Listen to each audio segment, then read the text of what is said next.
Journée de recueillement ce mercredi dans le quartier Mistral à Grenoble. Après 3 nuits d'émeute, une marche blanche a eu lieu en fin d'après-midi. En tête de cortège, les parents des 2 jeunes décédés samedi. Le comité de suivi national de la loi Dallot a profité de sa réunion annuelle pour lancer l'appel de Grenoble.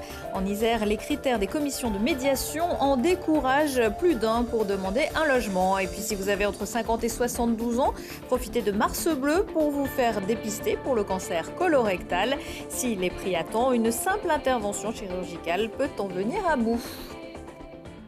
Bonsoir à tous, bienvenue dans ce JT du mercredi 6 mars 2019. Toutes les heures à partir de 18h, l'essentiel de l'actualité du Grand Grenoble en moins de 10 minutes. C'est par un appel au calme et au recueillement qu'a débuté cet après-midi aux alentours de 16h30 à Grenoble la marche blanche organisée dans le quartier Mistral par les familles des 2 jeunes garçons de 17 et 19 ans morts percutés par un bus samedi soir sur une bretelle du pont de Catane alors qu'ils étaient poursuivis par un véhicule de la BAC. S'en étaient suivis 3 nuits d'émeutes, de véhicules brûlés et de forces de l'ordre caillassées dans plusieurs secteurs de la ville. Ce mercredi, environ 2000 personnes ont pris part au cortège sous le regard de la police, largement devant, et d'un service d'ordre musclé qui tenait la presse à bonne distance. Étaient présents environ une trentaine de journalistes de médias locaux et nationaux. La foule a été stoppée quelques minutes au pont de Catane pour permettre aux proches d'aller se recueillir sur les lieux de l'accident. L'un des adolescents avait été inhumé dans la matinée à Poisa. Le corps de l'autre garçon sera rapatrié en Turquie. Météo France a lancé à la mi-journée une alerte orange pour vent violent dans plusieurs départements, dont celui de l'Isère. Le vent de sud devrait continuer à souffler violemment en première partie de nuit, notamment sur les massifs montagneux où on attend des rafales à 120 ou 130 km/h. Les transports peuvent être impactés, y compris les remontées mécaniques. Il y a 12 ans, entrait en vigueur la loi instaurant le droit au logement opposable. Lundi, c'est à Grenoble que le comité de suivi national de la loi Dallot tenait sa réunion annuelle avec un constat. Trop de personnes sont encore expulsées et beaucoup par manque d'informations existantes, d'accompagnement, peur de la stigmatisation, du contrôle social et d'autres ne déposent pas de recours. Lancée en 2018 à Grenoble, l'équipe juridique mobile va à la rencontre des populations concernées et les accompagne. Un exemple à suivre. Nous sommes venus passer l'appel de Grenoble, qui a 2 facettes. Stop, ça suffit le non-respect au droit, surtout quand il s'agit de personnes les plus précaires, les plus démunies et les sans-abri. Surtout quand on sait que l'année dernière, 422 personnes sont mortes dans la rue. Stop, nous ne voulons pas d'une société barbare qui accepte que des gens meurent dans la rue chaque année. C'est la première partie de notre appel. Et la deuxième partie de notre appel, c'est « il se passe des choses bien à Grenoble ». Et si on faisait partout pareil ? C'est l'équipe juridique mobile, c'est l'aller vers, c'est aller vers les gens, c'est les aider et les accompagner. Et ça nous intéresse. Et on veut montrer que ça peut se faire et que si toutes les communes pouvaient le faire, selon ce modèle ou un autre, mais avec cette expérience, ça nous paraît intéressant. Un appel ne servirait à rien si c'est un coup d'épée dans l'eau. Je ne veux pas qu'année après année, on fasse ce constat de plus en plus triste et de plus en plus catastrophique pour dire que le droit à l'hébergement opposable, ça ne fonctionne pas en France. Ça fait plusieurs constats qu'on fait, ça suffit. Voilà, un appel pour dire ça suffit. Nous ne sommes pas résignés, nous ne pouvons pas l'accepter. Un droit au logement 38 qui a quitté la table ronde avant la fin estime que cet appel ne va pas assez loin et a lancé son propre appel. Le DAL qui dénonce un coup de com' de la ville réclame l'arrêt des expulsions et à la fin de la trêve hivernale. Le cancer colorectal est le 2e le plus fréquent après celui de la prostate et du poumon chez les hommes, après celui du sein chez les femmes. Depuis 2002, il existe un dépistage systématique en Isère pour les personnes à partir de 50 ans. La campagne d'information Mars Bleu, lancée par le Centre régional de coordination du dépistage des cancers et son site isérois, débute ces jours-ci. En cas de test positif, c'est une 2e étape qui commence. Les explications de Charlotte Faulkner.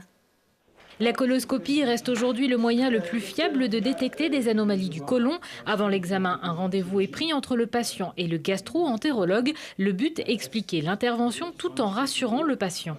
La coloscopie, en fait, c'est un examen où on va passer effectivement avec une caméra à l'intérieur de votre intestin et explorer, vérifier qu'il n'y a aucune anomalie décelable. Donc, c'est un examen qui se fait sous anesthésie générale, c'est-à-dire qu'on vous endort complètement pendant l'intervention, comme ça vous ne ressentez rien et vous ne voyez rien.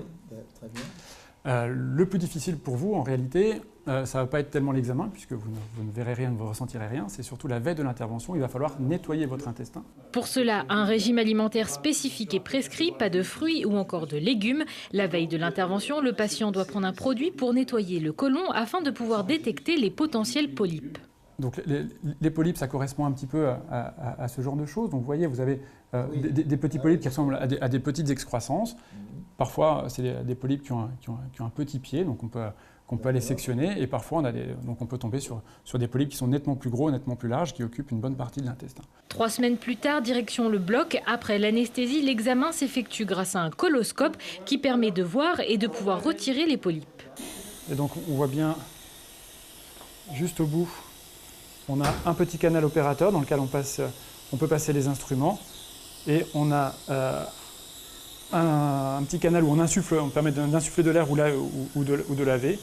Et ici, il y a la petite caméra et on a trois LED qui permettent d'éclairer à l'intérieur. On a donc les molettes qui permettent de se mobiliser dans à peu près toutes les directions en fonction de là où on veut aller.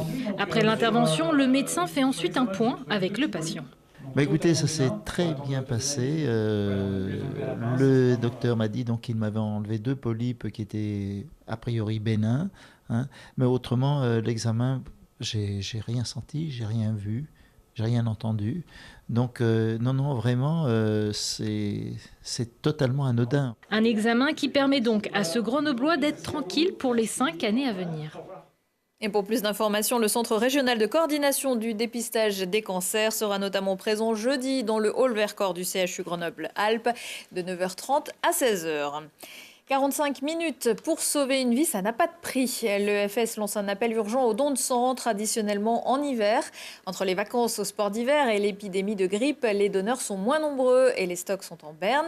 C'est encore le cas cette année alors que se profilent les prochaines vacances, le mois de mai et les jours fériés.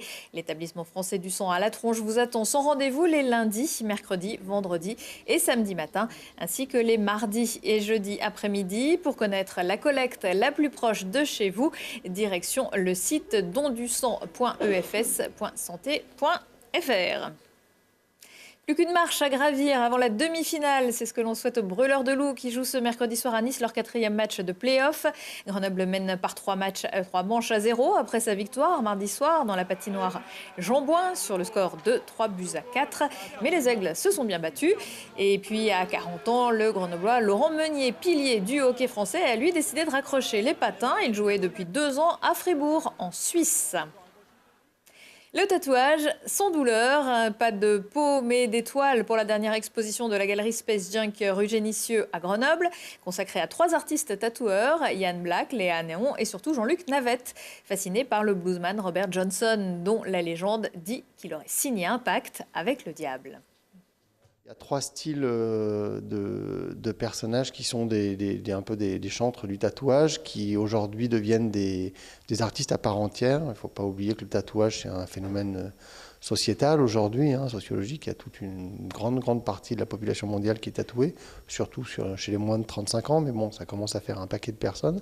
Le travail de Jean-Luc Navette, c'est un boulot qui est absolument phénoménal, de précision, de référence, de sujet aussi, parce que c'est quelqu'un qui est très en prise avec le blues punk, j'ai envie de dire, les formes de musique très brutes, originelles, un peu comme est le tatouage en fait. C'est des choses qui sont historiques, ancestrales, mais qui s'adressent à un public historiquement plutôt tough, plutôt des gens qui ont eu des coups durs, enfin bref.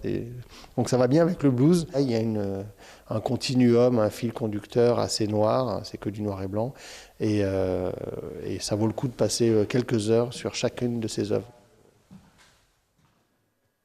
Une exposition à découvrir à la galerie Space Junk jusqu'au 16 mars. À 20h15, 23h15, si on parlait aujourd'hui avec ses invités, Thibault Leduc va prendre un cours de volcanologie, encourager les footballeuses grenobloises qui vont affronter la meilleure équipe du monde et apprendre à cuisiner ses restes pour faire des économies. Prochain rendez-vous avec l'actu dans 1 heure et en replay sur télégrenoble.net. Je vous souhaite à tous une excellente soirée.